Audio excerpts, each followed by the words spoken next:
हमारे समाज में अक्सर ये कहा जाता है कि बच्चों की शादी कर दो तो वो अपनी जिम्मेदारियों को बखूबी समझ जाएंगे, क्योंकि जब तक इंसान के कंधों पर जिम्मेदारियों का बोझ नहीं आता है तब तक वो जीवन जीने की कला को सीख नहीं पाता है। यानी जिम्मेदारियां ही इंसान को जीवन जीने की कला सिखाती हैं। लेकिन हकीकत में देखा जाए तो ये एक मिथ है, क्योंकि इंसान जीवन जीने की कला अपने जीवन के संघर्षों से ही सीखता है। और शादी को कभी भी संघर्ष के तौर पर नहीं देखा जाना चाहिए, क्योंकि शादी का मतलब सहयोग होता है। कुछ इसी तरह से म्यूचुअल फंड्स में इन्वेस्टमेंट्स को लेकर भी इन्वेस्टर्स के जहन में कई मिथ्स आज भी मौजूद हैं, जिनका बारी बारी से जिक्र आज हम इस वीडियो में करेंगे। नमस्कार, मैं हूं मनीष तनेजा और आप देख रहे हैं जेड फंड्स। जेड फंड्स, जहां अब आप ले सकते हैं loan against your mutual fund holdings.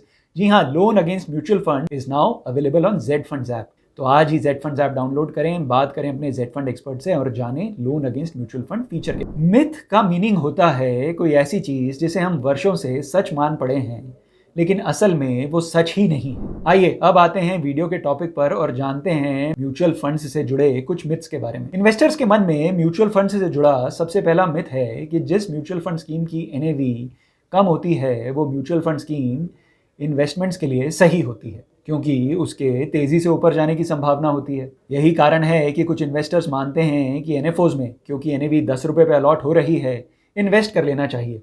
Come NAV पर इन्वेस्टमेंट करना एनएफओज का एक फीचर बताया जाता है, लेकिन ये म्यूचुअल फंड से जुड़ा पूरा सच नहीं है। असल में म्यूचुअल फंड स्कीम्स में एनएवी के कम या ज्यादा होने का आपके इन्वेस्टमेंट्स पर कोई फर्क नहीं पड़ता है। आपके इन्वेस्टमेंट्स की ग्रोथ पूरी तरह डिपेंड करती है मार्केट की ग्रोथ पे और फंड मैनेजर के फंड मैनेजमेंट स्किल पे। मार्केट से जिस तरह के रिटर्न्स आपको मिलते हैं उसी परसेंटेज के आधार पर आपकी इन्वेस्टमेंट भी ग्रो करती है, आपकी एनएवी भी उसी रेशो से बढ़ती है। आइए इसे एक उदाहरण के जरिए समझते हैं। माना कि आपने किसी दो म्यूचुअल फंड स्कीम्स में 500 रुपए इन्वेस्ट किए। एक म्यूचुअल फंड की एनएवी थी 10 रुपए और वहीं दूसरी म्यूचुअल फंड स्कीम की एनएवी थी 50 रुपए। 10 रुपए की एनएवी वाली म्यूचुअल फंड स्कीम में आपको 50 यूनिट्स मिलेंगी, 50 रुपए की एनएवी वाली म्यूचुअल फंड स्कीम में आपको 10 यूनिट्स मिलेंगी। अब मान लेते हैं दोनों म्यूचुअल फंड स्कीम्स पर आपको 10% की ग्रोथ मिलती है। ऐसे में 10 रुपए की एनएवी वाले फंड की एनएवी हो गई 11 रुपए और 50 रुपए की एनएवी वाले फंड की एनएवी हो गई 55 रुपए। तो 10 रुपए की एनएवी वाली इन्वेस्टमेंट में आपका अमाउंट हो गया 550 रुपए और 50 रुपए वाली एनएवी के भी फंड में आपका इन्वेस्टेड अमाउंट हो गया 550 रुपए। जी हाँ, एनएवी क्या है, इससे आपके रिटर्न पर कोई असर नहीं पड़ा,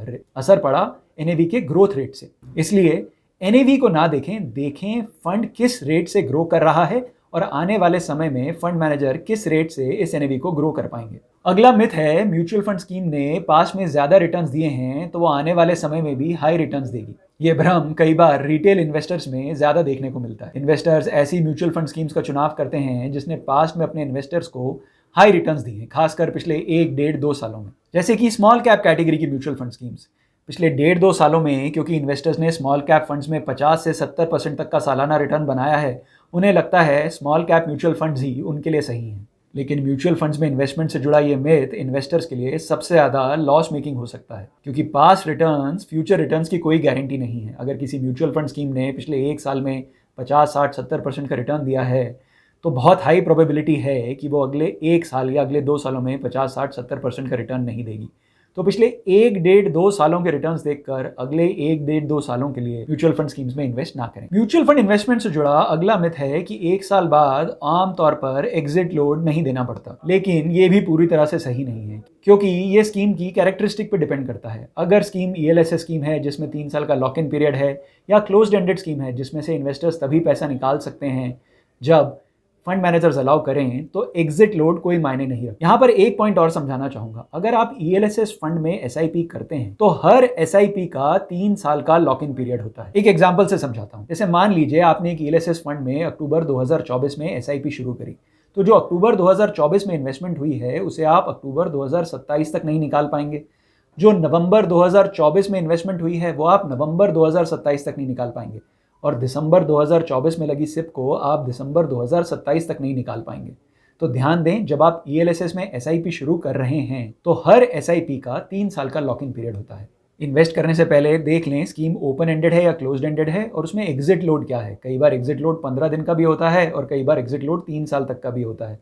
तो ये मानकर कि म्यूचुअल फंड स्कीम्स में 1 साल का एग्जिट लोड होता है, इन्वेस्ट ना करें। म्यूचुअल फंड इन्वेस्टमेंट में एक और मिथ है कि सेक्टोरल म्यूचुअल फंड्स ज्यादा रिटर्न्स देते हैं, लेकिन ये भी एक मिथ ही है, क्योंकि प्रत्येक सेक्टर हर साल बेहतरीन रिटर्न्स देगा ये ज़रूरी नहीं है।